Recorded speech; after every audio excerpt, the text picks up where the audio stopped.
So here we are cleaning AuPt, and this is actually cleaned down to 300 microns. And what I do then is I take a magnet and I run it just over the surface, way far away, maybe a centimeter away from the surface. And the result is that it cleans out any iron that's in there.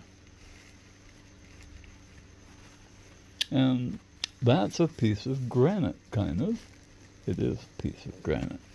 The Sierra Estrella Mountains are made out of this stuff, and they kind of look like that if you look at them from the side. Straight up, about 3,000 meters. That's over 10,000 feet. And so granite from the Sierra Estrellas, and sticks to a magnet. So it's probably not quartz and feldspar, is it, boys and girls? Because quartz and feldspar do not stick to magnets. AuPt, on the other hand, does. Just dandy. Sort of. Because it's not really stuck there. It'll fall off, given a chance, because that's what it's trying to do, but it's creating an opposing force and hanging on.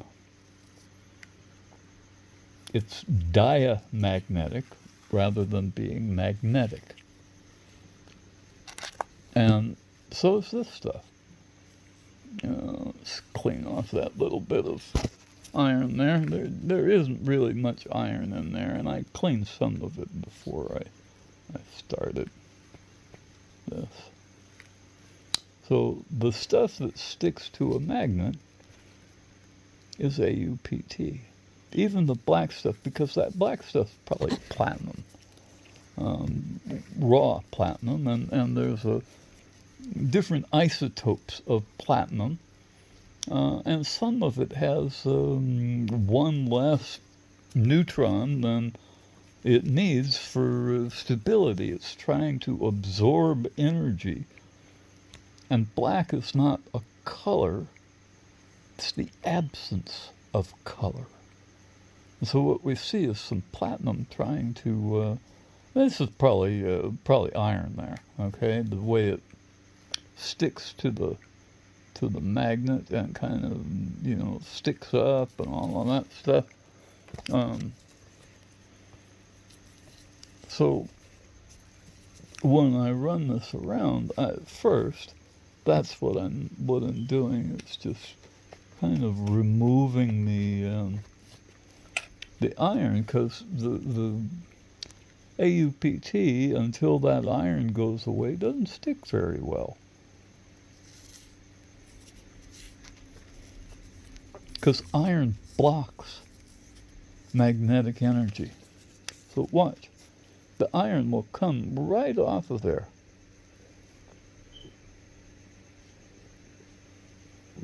And leave the AuPt if you don't actually touch it. The iron flies to the magnet, and the AuPt sits there because it's diamagnetic. It opposes, whoops, cleaned it out and threw it right back. I meant to do that. Okay, anyway, there it is. That's how you clean AuPt.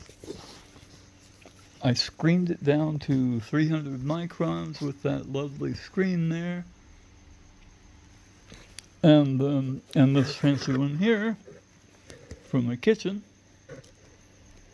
Got some largish holes from hard use.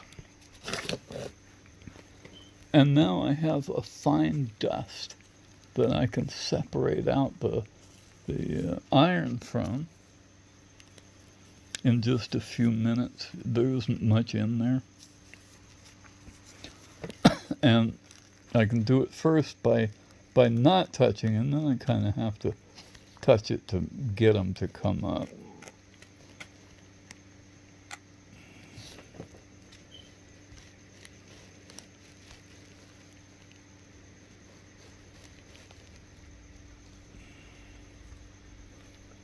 And you won't lose anything, man. This is the dirt on the side of the road. Its value is not the value of an arbitrary number of paper dollars. The value is what we can do with it, because it passes a magnetic field without resistance. It is a true room temperature superconductor.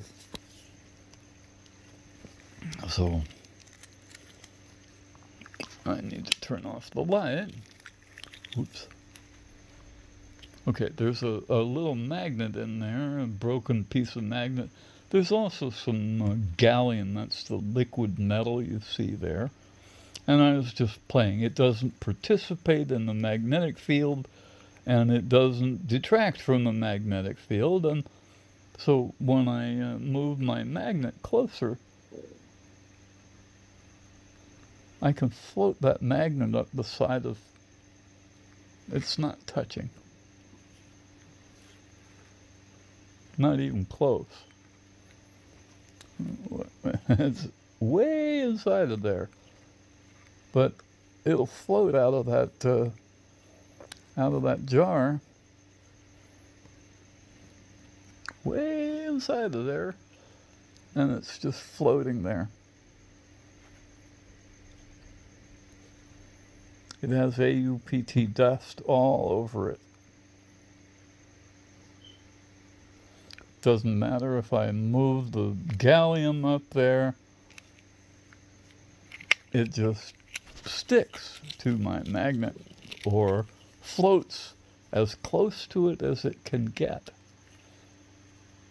because room temperature superconductors can float magnets, just like all that fancy equipment and cold things like liquid nitrogen and all of that. Doesn't need it. Does it all by itself.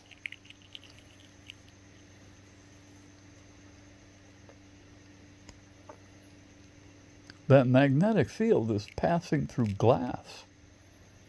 Glass is a superconductor for magnetism. It doesn't cause any resistance. That's what that means. It doesn't pass electricity, it passes magnetism. And with that, we can make things do what we want them to do in a way we've never done before. Because I can make plastic with AuPt in it that will pass a magnetic field with no resistance, and I can use a wire 1/10 of a millimeter thick. I have a whole bunch of it to make coils with.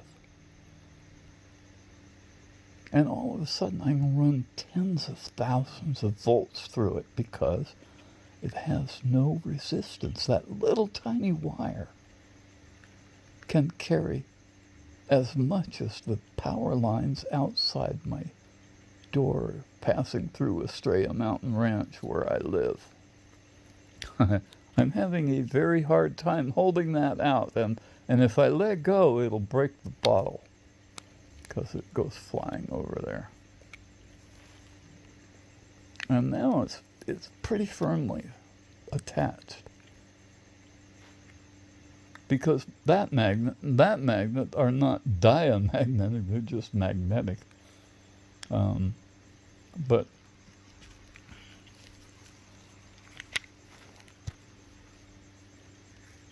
also picks up AuPt.